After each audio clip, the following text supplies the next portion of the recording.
कस्तो राम्रो हुन्छ हात्तीढुङ्गा आयो है हात्तीढुङ्गा मलाई याद छ हात्तीढुङ्गाको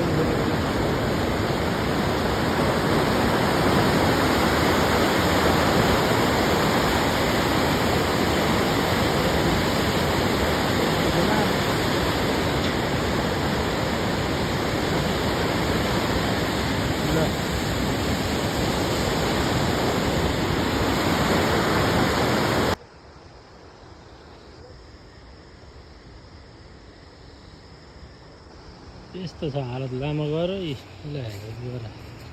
तिर आउने यहाँ खन्यो अहिले 12 कति भयो 12:30 भयो जम्मै पराल जति गरा राखेर रहेछ नि यस्तो व्यस्त रहेछ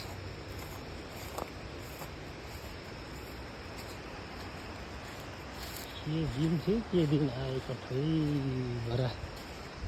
कसरी खेतीपाती गरिन्थ्यो यिनी खेतमा अहिले के भन्नु पलाई भन्नु हेर यो बेलौतीको बुटो यहाँ कसले लैजान्छ बेलौती खोजौँ है गिँदेरिया बुटासँग एउटा बेलौती देखियो बेलौती त रहेछन् यो यहाँ केले झारेर यस्तो बनाएको छ मुसाले हो मान्छेले झारे हो 3 4 मैले कुन है तल भन्नु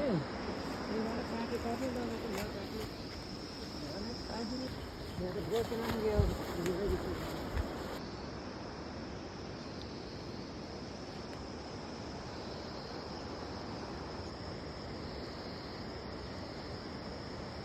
केरा पनि फलेकै छ अमला पनि फलेकै छन् अनि नि